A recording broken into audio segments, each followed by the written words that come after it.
I nearly lost my life in the hospital, and my wife showed no concern whatsoever. "I'm not here to babysit you. Sort it out yourself," she snapped. I simply acknowledged her words in silence. As soon as I was released, I gathered my belongings and walked away. She laughed, confident she had outsmarted me. Fast forward 2 years, and there she was, blowing up my phone, pleading for another chance. I've always been the kind of guy who thrives on the edge. Jack Thompson, that's me, a 42-year-old software developer with a heart that beats for adventure sports. My wife, Emily, a 38-year-old real estate agent, and we've been together for 15 years. Once upon a time, our marriage was a tapestry of love, laughter, and shared dreams. But like many things in life, it changed. It became a silent war zone, where battles were fought with cold shoulders and unspoken resentments. It was on one of those rare days when we tried to recapture the magic that I found myself clinging to a rock face in Yosemite. The sky was an impossible blue, the air crisp with the scent of pine. But then, in a heartbeat, everything changed. My grip failed and I plummeted. Not just a slip, but a catastrophic fall. The world spun, and then there was nothing but pain. I woke up in a hospital bed, tubes and wires tethering me to machines that beeped and blinked with my life's rhythm. Emily was there at first, her face a mask of concern. But soon she was gone, citing work commitments. The hours stretched into days, and the pain was my only constant companion. When I finally managed to reach her, desperate for some warmth, some comfort, her voice over the phone was like ice. "I'm not here to babysit you. Sort it out yourself," she said, her words cutting through the fog of painkillers. Weeks later, when I was discharged, my body was a patchwork of healing fractures, my spirit as broken as my bones. Emily was there, but her presence was as cold as the hospital room. She laughed as I gathered my belongings, her laughter echoing in the sterile corridors. "You'll be back," she said with a smirk, confident she had outsmarted me. Now, here I am, 2 years later, standing in the doorway of our home, the same home where we once built dreams. Emily's eyes are pleading, her voice soft, almost desperate. "Jack, please, give me another chance," she says, her words hanging in the air like a fragile promise. What could have possibly changed in 2 years to make her plead for another chance? The question gnaws at me as I remember the cold hospital room, her laughter, and the chasm that had grown between us. I look at her, really look at her, searching for the woman I married, the one who used to laugh with me, not at me. But all I see is the shadow of our past, the pain of my fall, and the echo of her dismissive words. Yet there's something in her eyes, a flicker of the old Emily, the one who loved adventure as much as I did, who would have stayed by my side through any storm. Could she have changed? Or is this just another play, another manipulation? As I stand there, the weight of the past 2 years. After leaving the hospital, I moved into a small apartment on the outskirts of town. The solitude was both a relief and a curse. I spent my days coding from home, my nights haunted by the memory of Emily's laughter. It echoed in the quiet, a reminder of the warmth we once shared, now replaced by the cold, sterile beep of my computer. I focused on my recovery, both physical and emotional, and slowly I rebuilt my life. The physical scars were healing, but the emotional ones, they were like invisible stitches, pulling at my heart whenever I thought of her. I started to engage with online communities, finding solace in shared stories of heartbreak and recovery. There was a comfort in knowing I wasn't alone in my pain. I made new friends, some of whom I met in person, and life began to feel less empty. However, the void left by Emily was still palpable, a silent reminder of what once was. One evening, while working late, I received a message from an unknown number. It was Emily. "Jack, I need to talk to you. Please call me back." I stared at the message, my heart racing. Why now? What could she possibly want after all this time? The room felt smaller, the walls closing in as memories flooded back. Her laughter, her touch, the way she'd look at me with those eyes that could see right through me. And then, the coldness, the distance. Her voice over the phone that day in the hospital, cutting through the fog of painkillers like a knife. I couldn't bring myself to call her back immediately. Instead, I sat there, the cursor blinking on my screen, mirroring the pulse in my throat. What secrets does Emily hold that could make her reach out after 2 years of silence? The night stretched on, and with it, my mind wandered through the labyrinth of our past. I remembered the good times, the adventures, the way she'd cheer me on during my climbs, her voice a beacon of encouragement. But then there was the fall, not just from the rock face, but from grace, from love, from trust. I thought about the friends I'd made online, their stories of moving on, of finding new beginnings. Could I do the same? Or was I still tethered to Emily by some unseen thread, a connection that even time couldn't sever? As the clock ticked closer to midnight, I decided to reply. My fingers hovered over the keyboard, the weight of my decision heavy. "Emily, what do you want?" I typed, my message short, direct, a mirror to the brevity of our current relationship. The response was almost immediate. "Jack, I've changed. I need to explain, to make things right. Can we meet?" Her words stirred something within me, a mix of hope and skepticism. Could she have really changed? Or was this another manipulation, another game where I was just a pawn? I closed my laptop, the screen going dark, much like the future of our relationship seemed. Curiosity got the better of me, and I called her back. Emily's voice was different, softer, almost desperate. She explained that after I left, she had continued her life as if nothing had changed, but deep down, she felt the emptiness. She had tried to fill it with work, with new relationships, but nothing worked. Then, she dropped the bombshell. "Jack, I'm sick. I have cancer. I need you." The revelation hit me like a ton of bricks. Here was the woman who had left me in my darkest hour, now asking for my support in hers.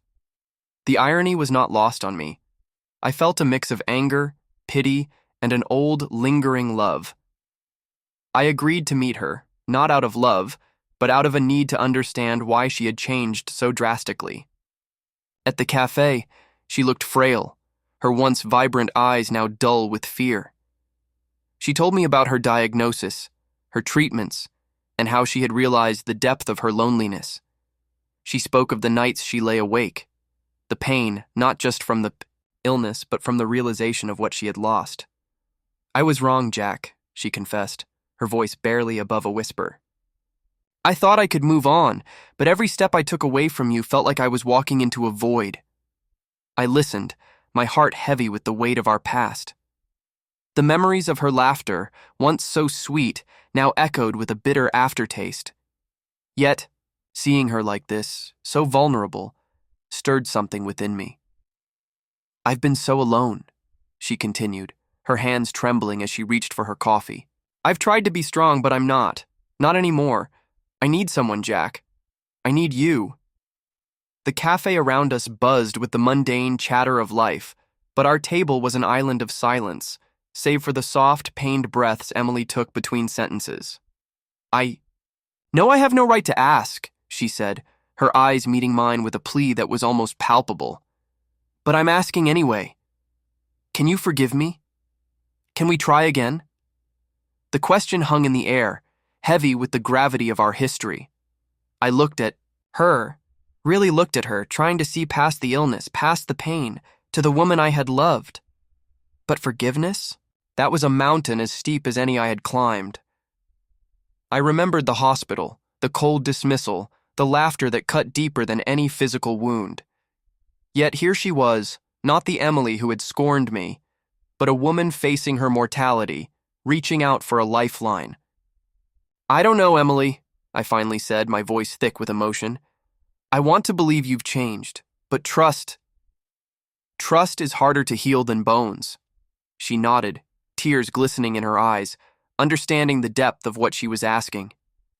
"I know, Jack. I just wanted you to know. I wanted to see you, to feel that maybe, just maybe, there's a chance." We sat there, the silence between us filled with the echoes of our past, the pain of our present, and the uncertainty of our future. I reached out, my hand covering hers, a gesture of comfort, not commitment. "I'll be here for you, Emily," I said, the words feeling like a promise I wasn't sure I could keep. But for us, that's something time will have to tell. As I left the cafe, the weight of her confession and the complexity of my feelings left me more uncertain than ever. Could I forgive her? Had too much time passed for reconciliation? The answers were not clear, but one thing was. The journey ahead would be as challenging as any climb I had ever undertaken. We met several times after that initial meeting. Emily shared her journey, her regrets, and her fears. I listened, offering support, but my heart was guarded. One evening, she handed me a letter.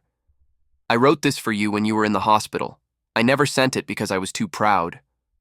The letter was an apology, a confession of her fears and her love for me, written in a moment of vulnerability. It was a stark contrast to the woman who had laughed at my departure from the hospital. As I read, I felt the walls I had built around my heart begin to crumble. Here was the Emily I had fallen in love with, not the cold, distant figure from my hospital days.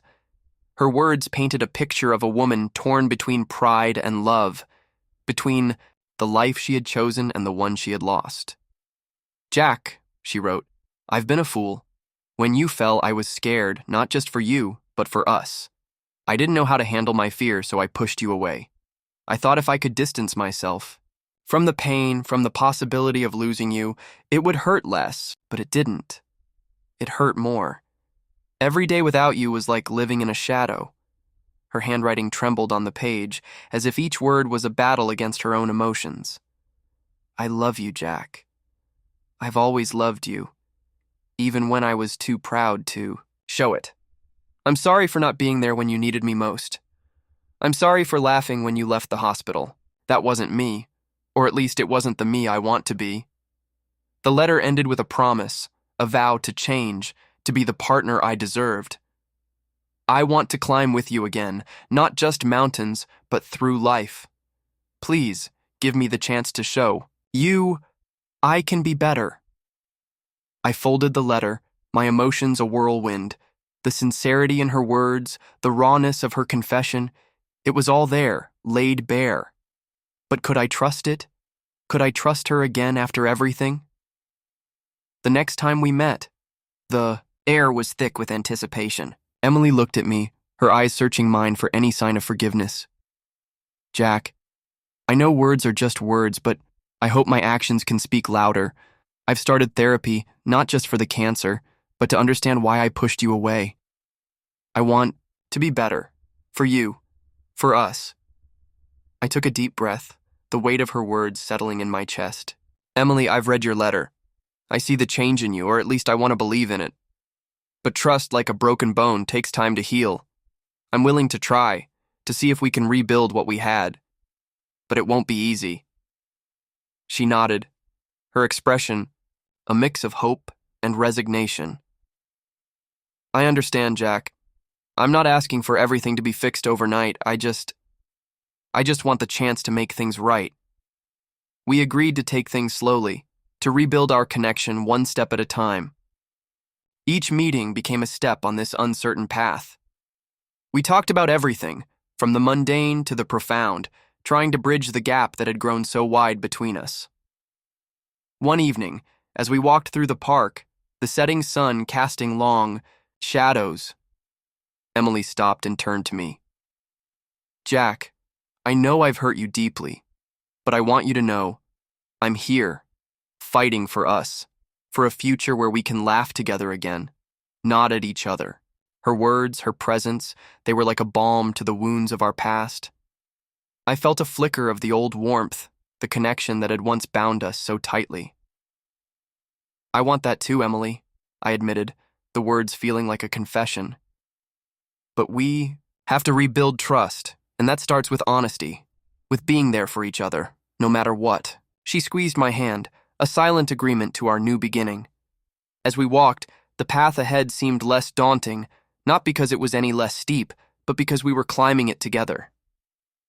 As weeks turned into months, our relationship began to heal, much like the scars on my body. Emily's health seemed to improve, and with each doctor's visit, she shared good news. The treatments were working, or so it seemed. Our bond grew stronger, forged in the fires of adversity, and I found myself believing in her change, in our change. One day, while we were out for a walk, Emily stopped, her face pale. "Jack, I need to tell you something," she said, her voice trembling. She confessed that her illness had been a lie, a desperate attempt to win me back. The truth was, she had been diagnosed with a benign tumor, not cancer. She had exaggerated her condition out of fear of losing me forever. The revelation was a gut punch. I felt betrayed, yet looking into her eyes, I saw the same fear and love that had once drawn me to her. My mind raced, trying to reconcile the woman I had been supporting with the one who had just admitted to such a profound deception. "Why, Emily?" My voice was a mix of confusion and hurt. "Why lie about something so serious?" She took a deep breath, her eyes welling up with tears. "I was terrified, Jack. After you left, I realized how much I had lost, how much I had pushed away. I thought if I could make you see me as vulnerable, as someone who needed you, maybe you'd come back. I didn't know how else to reach you." The park around us was silent, the usual sounds of life muted by the gravity of her confession. I felt the weight of her words, the desperation behind her actions. "I understand your fear, Emily, but this was too far. Trust is the foundation of everything, and you've just shattered it again." My words were heavy, each one a step back from the closeness we had been rebuilding. She nodded, her face a mask of regret. "I know, Jack. I know I've betrayed you, and I'm so sorry. I was wrong to think that any lie, even one born from love, could fix what I broke." We stood there, the distance between us feeling as vast as the chasm I had fallen into years ago, but unlike that physical fall, this one was emotional, and the landing was far from clear. "I need time, Emily. Time to think, to process this." My voice was steady, but inside, I was a storm of emotions. She reached out, her hand trembling as she touched mine. "I'll give you all the time you need, Jack. I'll wait, because I believe in us, even if you don't right now." As I walked away, the path felt lonely again, the shadows longer, the air colder. The journey of forgiveness, I realized, was not just about climbing back to where we were, but about finding a new path forward, one where trust could be rebuilt, not just restored. The days that followed were filled with introspection.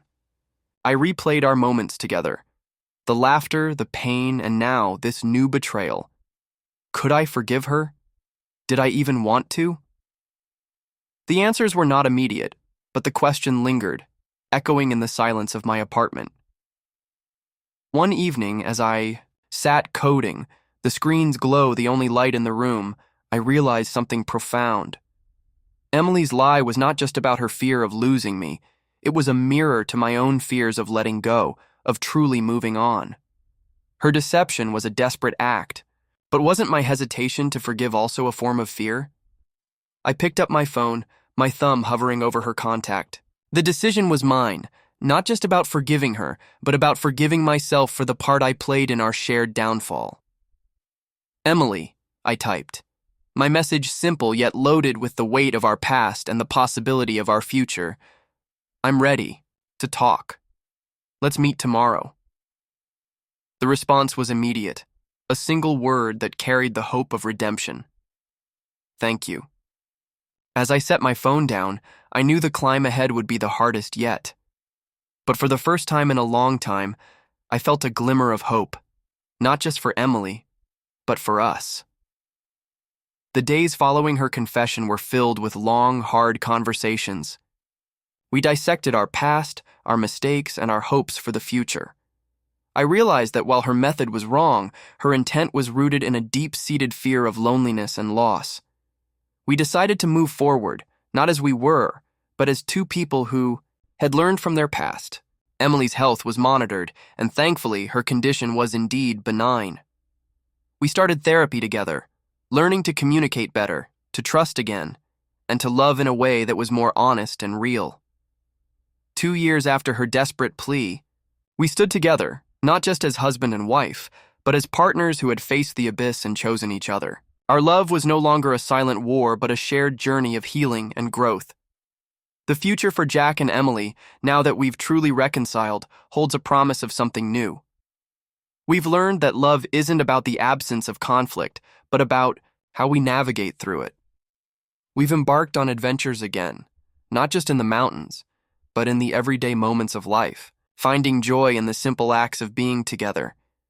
We've taken up new hobbies like pottery, where we mold clay into shapes, much like we've molded our relationship into something stronger, more resilient. Each piece we create is a testament to our journey, imperfect yet beautiful in its own right.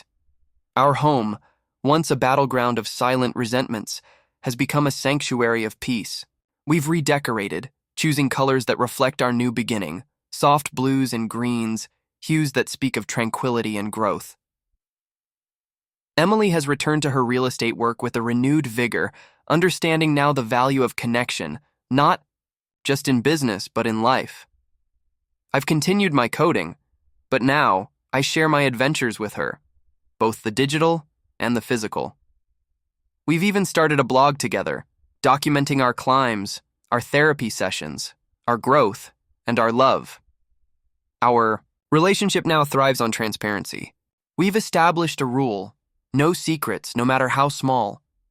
This has led to some awkward moments, like when Emily accidentally spilled coffee on my laptop. But it's also brought us closer, turning mishaps into shared laughter. We've also made a pact to never let fear dictate our actions again. We talk about everything, from the mundane to the profound. If one of us feels the shadow of doubt or fear creeping in, we address it head-on, together. Therapy has been our anchor, teaching us not just to listen, but to hear, not just to speak, but to express. We've learned to forgive, not just each other, but ourselves. Forgiveness, we've found, is not a one-time act, but a continuous process, like climbing a mountain one step at a time. As we look to the future, we see not just the peaks we aim to conquer, but the valleys we've already traversed. We've learned that love is not about avoiding the falls, but about how we help each other climb back up. Our journey has taught us that while the path might be fraught with challenges, the view from the top, when shared, is worth every struggle. We've decided to renew our vows, not in a grand ceremony, but in a quiet, intimate setting, surrounded by the mountains we love, a symbol of our commitment to climb together through life's highs and lows. And so, as we stand on the precipice of this new chapter, I realize that our love story isn't just about surviving the falls, but about learning to fly together. The future holds not just adventures, but a life where we continue to build, to heal, and to love, not in spite of our past, but because of it. Don't forget to subscribe, like, and comment if you enjoyed this story. This will help us create more engaging stories for you.